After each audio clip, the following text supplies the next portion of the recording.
میں حدیث رسول لایا ہوں، لو مدینے کا پھول لایا ہوں۔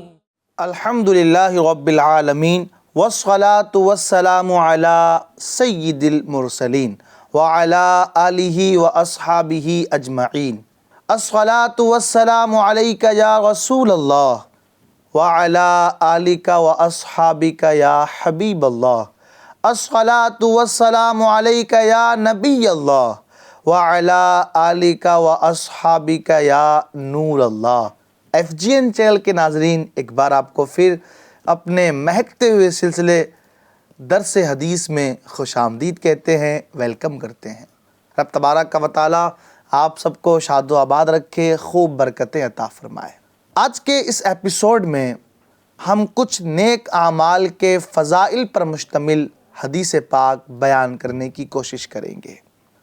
عن ابی مالک الحارث بن عاصم الاشعری رضی اللہ تعالی عنہ قال قال رسول اللہ صلی اللہ علیہ وسلم الطہور شطر الایمان والحمد للہ تملأ المیزان وسبحان اللہ والحمد للہ تملأان او تملأ ما بین السماوات والارض والصلاة نور والصدقة برہان والصبر ضیاء والقرآن حجۃ لک او علیک کل الناس یغدو فبائع نفسہ فمعتقها او موبقها۔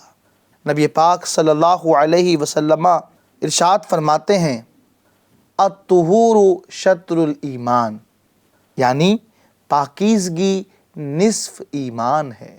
والحمدللہ تملأ المیزان، اور الحمدللہ میزان کو بھر دیتا ہے۔ وسبحان اللہ والحمدللہ تملأان او تملأ ما بین السماوات والارض، اور سبحان اللہ الحمدللہ زمین و آسمان کے درمیان کو بھر دیتے ہیں۔ والصلاة نور، اور نماز نور ہے۔ والصدقة برہان، اور صدقہ دلیل ہے۔ والصبر ضیاء، اور صبر روشنی ہے۔ والقرآن حجۃ لک او علیک، اور قرآن تمہارے حق میں یا تمہارے خلاف دلیل ہے۔ کل الناس یغدو فبائع نفسہ، ہر انسان اس حال میں صبح کرتا ہے کہ وہ اپنے نفس کو بیچنے والا ہوتا ہے۔ فمعتقها او موبقها، تو یا تو وہ نیک اعمال کے ذریعے اسے آزاد کر دیتا ہے یا برے اعمال کے سبب اسے تباہ کرنے والا ہو جاتا ہے۔ علامہ نووی رحمۃ اللہ تعالی علیہ اس حدیث پاک کی شرح بیان کرتے ہوئے فرماتے ہیں کہ جہاں یہ فرمایا گیا الطہور شطر الایمان، کہ پاکیزگی ایمان کا نصف ہے، آدھا ایمان ہے، اس کا ایک معنی یہ ہے کہ طہارت کا اجر بڑھ کر نصف ایمان تک پہنچ جاتا ہے، یعنی طہارت پر رب تبارک و تعالی اتنا اجر و ثواب عطا کرتا ہے جتنا اجر و ثواب نصف ایمان کا ہوتا ہے۔ دوسرا معنی یہ ہے کہ جس طرح ایمان لانے سے سابقہ یعنی پہلے کے ایمان کے پہلے کے تمام گناہ مٹ جاتے ہیں، اسی طرح وضو کرنے سے بھی مسلمان کے سابقہ گناہ، پہلے کے گناہ مٹ جاتے ہیں، لیکن ایمان کے بغیر وضو نہیں ہوتا، اس لیے فرمایا طہارت نصف ایمان ہے۔ پھر فرمایا الحمدللہ تملأ المیزان، کہ الحمدللہ میزان کو بھر دیتا ہے، اور سبحان اللہ اور الحمدللہ آسمان اور زمین کے درمیان کو بھر دیتے ہیں۔ اس کا مطلب یہ ہے کہ قرآن و سنت سے ثابت ہے کہ اعمال کا وزن کیا جاتا ہے اور اعمال کم اور زیادہ ہوتے ہیں۔ اس حدیث کا معنی یہ ہے کہ سبحان اللہ اور الحمدللہ کے ثواب کو مجسم کیا جائے، یعنی جسم والی شکل میں لایا جائے تو ان کی جسامت آسمان اور زمین کو بھر دے گی۔ اور ان کے ثواب کے زیادہ ہونے کی وجہ یہ ہے کہ سبحان اللہ کا کلمہ اللہ پاک کے پاک ہونے کو اور ہر نقص و عیب سے بری ہونے پر دلالت کرتا ہے، اور الحمدللہ کا کلمہ اللہ عز و جل کی طرف محتاج ہونے، اس کی حمد و ثنا اور اس کا شکر بجا لانے کو بتاتا ہے۔ FGN چینل کے ناظرین، حدیث پاک میں ہے کہ سبحان اللہ اور الحمدللہ یہ زمین و آسمان کے درمیان جو حصہ ہے اس کو بھر دے گا۔ اس کا مطلب کیا ہے؟ اس کا مطلب یہ ہے کہ اللہ پاک جو الحمدللہ اور سبحان اللہ کہنے پر ثواب عطا کرتا ہے، اگر اسے جسم والی شکل دی جائے تو وہ اتنا عظیم ہوگا کہ زمین و آسمان کے درمیان کو بھر دے گا۔ فرمایا کہ نماز نور ہے، الصلاۃ نور۔ تو اس کا ایک معنی تو یہ ہے کہ جس طرح نور اندھیروں کو دور کر کے روشنی پھیلاتا ہے، اسی طرح نماز گناہ، بے حیائی اور برے کاموں کو دور کر کے اعمال صالحہ کی ہدایت دیتی ہے۔ گویا کہ جو بندہ نماز پڑھتا ہے، نماز اس کو یہ نور عطا کر دیتی ہے کہ وہ بے حیائیوں سے، برائیوں سے، برے اعمال سے رک جاتا ہے اور نیک اعمال کی طرف لگ جاتا ہے۔ دوسرا معنی اس کا یہ ہے کہ قیامت کے دن نمازی کا چہرہ نماز کی وجہ سے روشن و منور ہوگا، اور دنیا میں بھی نمازی کا چہرہ تر و تازہ رہتا ہے۔ الصلاۃ نور، اس کے دو معنی میں نے آپ کے سامنے بیان کیے۔ ایک معنی کے مطابق تو یہ ہے کہ نماز نور ہے، یعنی نماز ایسا نور ہے کہ جو انسان کو گناہوں کے راستے سے ہٹا کر کے نیکی کے راستے پر لگا دیتا ہے۔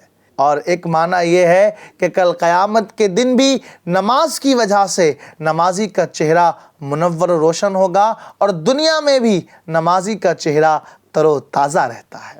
صدقہ دلیل ہے، الصدقۃ برہان۔ اس کا معنی یہ ہے کہ قیامت کے دن جب انسان سے سوال کیا جائے گا کہ مال کہاں خرچ کیا، تو اس کے صدقات اس سوال کے جواب پر دلیل بن جائیں گے۔ دوسرا معنی یہ ہے کہ مال انسان کو نیچرلی پیارا ہوتا ہے، اور جب وہ اللہ کی راہ میں صدقہ دیتا ہے تو یہ صدقہ کرنا اس کے دعوی ایمان کے سچے ہونے پر دلیل ہوتا ہے۔ ظاہر سی بات ہے، مال ہر ایک کو پیارا ہے، مال سے نیچرلی فطرتاً طبعاً محبت ہوتی ہے، لیکن جب اسی مال کو بندہ اللہ کی رضا کے لیے خرچ کرتا ہے تو یہ خرچ کر دینا، صدقہ دینا، اس بات کو بتاتا ہے کہ اس کا ایمان پختہ ہے، اس کا ایمان سچا ہے۔ فرمایا گیا الصبر ضیاء، صبر روشنی ہے۔ اس سے مراد یہ ہے کہ صبر ایک پسندیدہ عمل ہے، اور صبر کرنے والا ہمیشہ تر و تازہ اور ہدایت پر رہتا ہے۔ حضرت سیدنا ابراہیم خواص رحمۃ اللہ تعالیٰ علیہ فرماتے ہیں، کتاب اور سنت پر ثابت قدم رہنا صبر ہے۔ حضرت سیدنا عطا بن یسار رحمۃ اللہ تعالیٰ علیہ فرماتے ہیں، حوصلہ اور برداشت کے ساتھ مصائب کا سامنا کرنا صبر ہے۔ استاد ابو علی دقاق رحمۃ اللہ تعالیٰ علیہ فرماتے ہیں کہ صبر کی حقیقت یہ ہے کہ بندہ تقدیر پر اعتراض نہ کرے، البتہ مصائب کا اظہار کرنا صبر کے منافی نہیں، بشرطے کہ یہ اظہار بطور شکایت نہ ہو۔ اوپر بیان کی گئی حدیث پاک میں یہ بھی ہے، وَالْقُرْآنُ حُجَّةٌ لَكَ أَوْ عَلَيْكَ، قرآن تمہارے حق میں یا تمہارے خلاف دلیل ہے۔ یعنی اگر تم قرآن مجید کی تلاوت کرو گے اور اس کے احکامات پر عمل کرو گے تو یہ تمہارے حق میں دلیل بنے گا، ورنہ تمہارے خلاف دلیل ہوگا۔ یعنی اگر قرآن پاک کی تلاوت نہ کی گئی، اس کے احکامات پر عمل نہ کیا گیا، تو پھر یہ قرآن قیامت کے دن تمہارے خلاف حجت بنے گا اور گواہی پیش کرے گا۔ آخر میں نبی پاک صلی اللہ علیہ وسلم نے یہ بھی ارشاد فرمایا، جس کا ترجمہ یہ تھا، ہر شخص جب صبح کرتا ہے تو وہ اپنے آپ کو بیچ دیتا ہے، پھر یا تو اپنے جسم کو جہنم سے آزاد کرا لیتا ہے یا اسے عذاب میں ڈال کر ہلاک کر دیتا ہے۔ اس کا مطلب یہ ہے کہ ہر انسان عمل کرتا ہے، بعض انسان اللہ پاک کے احکام مان کر اپنے نفس کو اللہ کے حوالے کر دیتے ہیں، اور اپنے نفس کو جہنم سے آزاد کرا لیتے ہیں۔ اور بعض انسان شیطان اور خواہش کی اتباع کرتے ہیں اور اپنے نفس کو شیطان کے ہاتھ بیچ دیتے ہیں اور شیطان انہیں جہنم میں ڈال کر ہلاک کر دیتا ہے۔ علامہ ملا علی قاری مرقات شرح مشکات میں فرماتے ہیں، ایک قول کے مطابق نفس کو اس کی خواہشوں سے روکنا، گراں گزرنے والی عبادت کی طرف اسے مائل کرنا، اس راہ میں آنے والی تکالیف کو برداشت کرنا، یہ صبر کہلاتا ہے۔ جب بندہ اپنے صبر کے وعدے کو پورا کرے تو یہ اس کے لیے روشنی ہے، کیونکہ اگر صبر کو ترک کیا تو گناہ کے اندھیروں میں جا گرے گا۔ ضیاء سے مراد قبر کا اجالا ہے، کیونکہ جب مومن دنیا کی زندگی میں اللہ کی اطاعت اور بلاؤں پر اور گناہوں سے بچنے پر صبر کرتا ہے تو اللہ اس کی تنگ و تاریک قبر کو کشادہ اور منور فرما دیتا ہے۔ تو یہ جو فرمایا گیا وہ صبر ضیاء، کہ صبر ضیاء ہے، روشنی ہے۔ اس روشنی کا مطلب یہ ہے کہ بندہ جب اللہ کے اطاعت پر اور بلاؤں پر اور گناہوں سے بچنے پر صبر کرتا ہے تو رب تبارک و تعالی اس کی قبر کو کشادہ کر دیتا ہے اور اس کی قبر کو روشنی عطا کر دیتا ہے۔ صبر جو ہے اس کے کئی طرح کی قسمیں ہیں۔ امام غزالی فرماتے ہیں، حکم کے اعتبار سے صبر کی 4 قسمیں ہیں۔ صبر کرنا فرض بھی ہوتا ہے، کبھی صبر کرنا نفل ہوتا ہے، کبھی صبر کرنا مکروہ ہوتا ہے اور کبھی صبر کرنا حرام ہوتا ہے۔ ممنوع کاموں سے صبر کرنا یہ فرض ہے، جیسے کہ گناہوں سے صبر کرنا۔ ناپسندیدہ امور پر، ناپسندیدہ چیزوں پر صبر کرنا یہ نفل ہے، یعنی نفس کی ناپسندیدہ باتوں، مثلا نفلی عبادات، صدقہ و خیرات وغیرہ پر صبر کرنا، کیونکہ اعمال صالحہ نفس پر بہت گراں گزرتے ہیں۔ شرعی طور پر ممنوع اذیت پر صبر کرنا ممنوع ہے، جیسے بلا وجہ کسی شخص یا اس کے بیٹے کا ہاتھ کاٹا جائے اور وہ اس پر صبر کرتے ہوئے خاموشی اختیار کرے۔ اسی طرح اگر کوئی آدمی شہوت کے ساتھ اس کی بیوی کا ارادہ کرے تو اس سے اس کی غیرت جاگ اٹھے، لیکن غیرت کے اظہار سے صبر کرے اور اس کی بیوی سے جو سلوک کیا جائے اس پر خاموشی اختیار کرے تو یہ صبر کرنا حرام ہے۔ اور جو صبر ایسی تکلیف پر ہو جو شرعی طور پر مکروہ طریقے سے پہنچے، اس پر صبر کرنا مکروہ ہے۔ گویا صبر کی کسوٹی شریعت کا معیار ہے، لہذا صبر کے نصف ایمان ہونے سے یہ مراد نہیں لینی چاہیے کہ ہر قسم کا صبر قابل تعریف ہے، بلکہ اس سے صبر کی مخصوص قسم مراد ہوا کرتی ہے۔ FGN چینل کے ناظرین، آپ نے اس حدیث پاک میں صبر کے حوالے سے اور دیگر عبادات کے حوالے سے سنا۔ نبی پاک صلی اللہ علیہ وآلہ وسلم نے دیگر احادیث میں بھی صبر کے فضائل بیان فرمائے ہیں۔ چنانچہ آقا کریم صلی اللہ تعالیٰ علیہ وآلہ وسلم ارشاد فرماتے ہیں، جو شخص دنیا ہی میں اپنی ہر خواہش کی تکمیل کر لے، یعنی اپنی ہر خواہش کو پورا کر لے، تو یہ چیز آخرت میں اس کے اور خواہش کے درمیان آڑ اور پردہ بن جائے گی، اور جو مالداروں کی زینت کی طرح اپنی نگاہیں دراز کرے تو وہ آسمان والوں کے سامنے بے عزت ہو جاتا ہے، اور جو شدید یعنی بے انتہا بھوک پر صبر کرے، اللہ اس کو جنت الفردوس میں جہاں چاہے گا ٹھکانہ عطا فرمائے گا۔ نیز صبر کے فضائل بیان کرتے ہوئے آقا کریم نے مزید ارشاد فرمایا، آقا کریم صلی اللہ علیہ وسلم انصار کے پاس تشریف لے گئے تو فرمایا، کیا تم مومن ہو؟ لیکن وہ لوگ خاموش رہے۔ امیر المؤمنین حضرت سیدنا عمر فاروق اعظم رضی اللہ تعالیٰ نے عرض کی، ہاں یا رسول اللہ صلی اللہ علیہ وسلم۔ فرمایا، تمہارے ایمان کی علامت کیا ہے؟ صحابہ اکرام نے عرض کی، ہم جب آسانیاں ہوتی ہیں تو فراخی کی حالت میں شکر کرتے ہیں، آزمائش کے وقت صبر کرتے ہیں، اللہ کے فیصلے پر راضی رہتے ہیں۔ نبی پاک نے فرمایا، رب کعبہ کی قسم تم مومن ہو۔ یعنی صبر کرنا یہ ایمان کی علامت ہے، ایمان کی پہچان ہے۔ اس لیے FGN چینل کے ناظرین، جب آزمائشیں آیا کریں، جب پریشانیاں آپ کا دامن نہ چھوڑیں تو اس وقت صبر کو ضرور گلے سے لگائیں، صبر کا دامن نہ چھوڑیں۔ یہ صبر آپ کے لیے آسانیاں پیدا کرے گا، اور صرف آسانیاں ہی پیدا نہیں کرے گا بلکہ یہ آقا کریم صلی اللہ علیہ وسلم کے فرمان کے مطابق صبر یہ ایمان کی علامت اور پکے مومن ہونے کی پہچان ہے۔ لیکن افسوس یہ ہے کہ جب ہم کسی آزمائش میں آ جاتے ہیں، جب ہمارے ساتھ کوئی اس طرح کا معاملہ ہوتا ہے، گھر میں اس طرح کی سچویشن کریٹس ہوتی ہیں، تو پھر ہم بڑے سخت مصیبت میں مبتلا ہو جاتے ہیں، تو اس وقت صبر کا دامن ہاتھ سے چھوٹ جاتا ہے۔ اور ہماری اسلامی بہنیں یہ بہت جلد صبر کا دامن چھوڑ دیتی ہیں۔ اسپیشلی میں اسلامی بہنوں سے عرض کروں گا کہ جب مصیبتیں آئیں، جب پریشانیاں آئیں، تو صبر کا دامن تھامے رکھیں۔ انشاءاللہ اس صبر کی برکت سے نبی پاک صلی اللہ علیہ وسلم کے فرمان کے مطابق رب تبارک و تعالی جنت میں بہترین ٹھکانہ عطا فرمائے گا۔ صبر بہت ہی افضل چیز ہے، یہاں تک کہ اگر انسان کا نفلی روزہ اور رات کی ساری نفلی عبادت چھوٹ جائے تو صبر و یقین کی برکت سے ان اعمال کا ثواب مل سکتا ہے۔ غور کریں، ساری رات کی عبادت چھوٹ جائے تو اس کا ثواب صبر و یقین کی برکت سے مل سکتا ہے۔ اس لیے صبر کا دامن ہاتھ سے جانے نہ دیں۔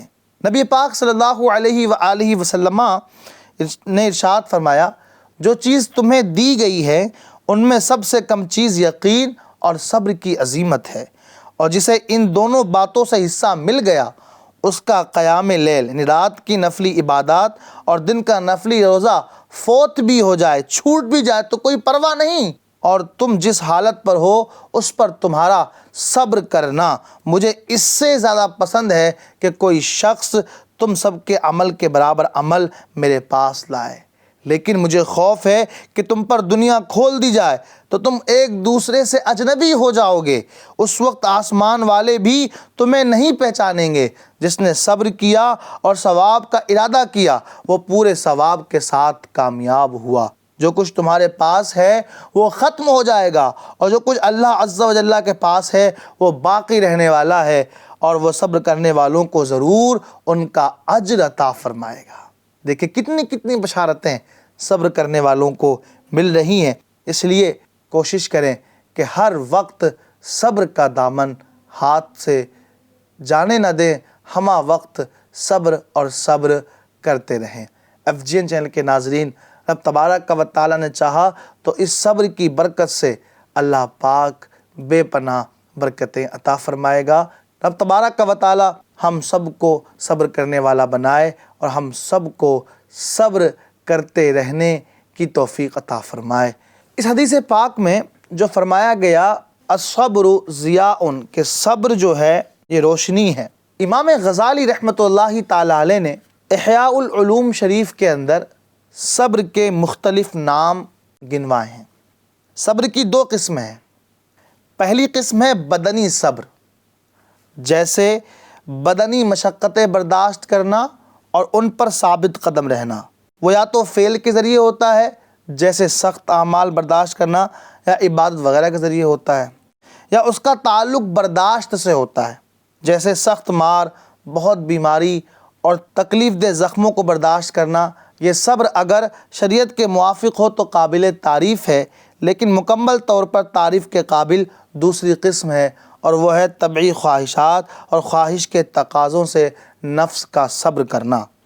اب اگر اس قسم میں پیٹ اور شرمگاہ کی خواہش سے صبر ہو تو اسے عفت کہتے ہیں، یعنی عفت صبر ہی کی ایک قسم ہے۔ عفت اسے کہتے ہیں کہ بندہ پیٹ کی خواہش سے اور شرمگاہ کی خواہشات سے صبر کرے، اپنے آپ کو روک کے رکھے، یعنی جو پیٹ جو چیزیں کھانے کے لیے مانگ رہا ہے وہ چیزیں اس کو نہ دے، اور شرمگاہ جس بدی کی طرف اسے لے کے جا رہی ہے اس سے اپنے آپ کو روکے رکھے، تو یہ عفت کہلاتا ہے۔ چونکہ وہ مکروہ امور جن پر صبر غالب آتا ہے لوگوں کے نزدیک مختلف ہیں، اس لیے ان کے نام بھی مختلف ہیں۔ اگر وہ مصیبت میں ہو تو اسے صبر ہی کہا جاتا ہے، اور اس کے خلاف حالت کو جزا و فضا کہتے ہیں، یعنی خواہش کے تقاضوں کو کھلی چھٹی دے دی جائے کہ وہ خوب آواز بلند کرے، رخسار پیٹے، گریبان پھاڑے، نیز اس قسم کی دوسری حرکات کرے، اور اگر مالداری کی برداشت میں صبر کرے تو اسے ضبط نفس کہتے ہیں، اور اس کے خلاف حالت کو بطر یعنی عقل کہتے ہیں۔ اگر یہ لڑائی میں ہو تو اسے بہادری کہا جاتا ہے، جس کا مقابل بزدلی ہے۔ اگر غصہ پی جانے کے سلسلے میں صبر ہو تو اسے بردباری کہتے ہیں، اور اس کے مقابلے میں غضبناکی ہے۔ اور اگر زمانے کی کسی آفت پر صبر ہو تو اسے دل کی کشادگی کہتے ہیں، اور اس کی ضد، اس کا اپوزٹ کم حوصلگی، دل کی تنگی اور زچ یعنی تنگ مجبور ہونا ہے۔ اگر کلام کو چھپانے کے سلسلے میں صبر ہو تو اسے کتمان سر، راز چھپانا کہا جاتا ہے، اور ایسے شخص کو کتوم، چھپانے والا کہا جاتا ہے۔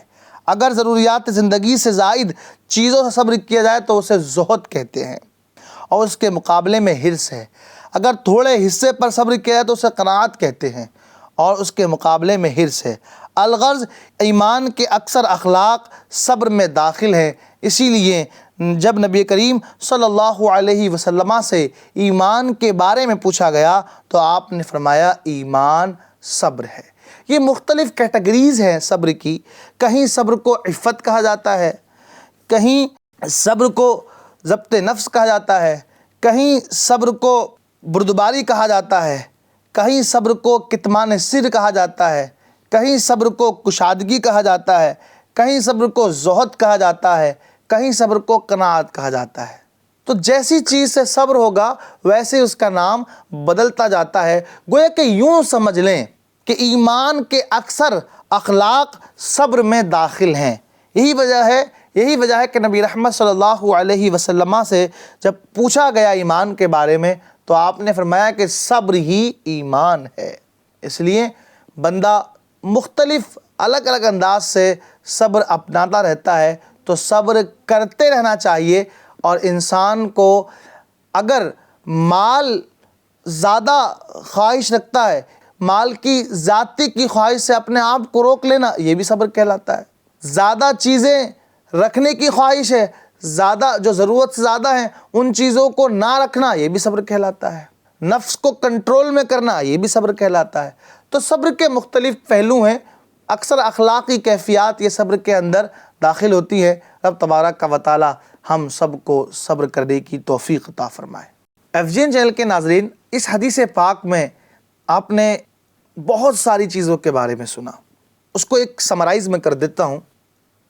ہم نے ایک بات سنی کہ طہارت ایمان کا نصف ہے، یعنی آدھا ایمان ہے۔ طہارت، پاکیزگی آدھا ایمان ہے۔ لیکن ہماری کم نصیبی ہے کہ اکثر جگہ دیکھا جاتا ہے کہ مسلمان اس طہارت سے دور ہے، حالانکہ طہارت تو نصف ایمان ہے۔ اس لیے کوشش کریں کہ ہمارے گھر میں بھی طہارت ہو، ظاہری اعتبار سے بھی طہارت ہو، باطنی اعتبار سے بھی پاکیزگی ہو۔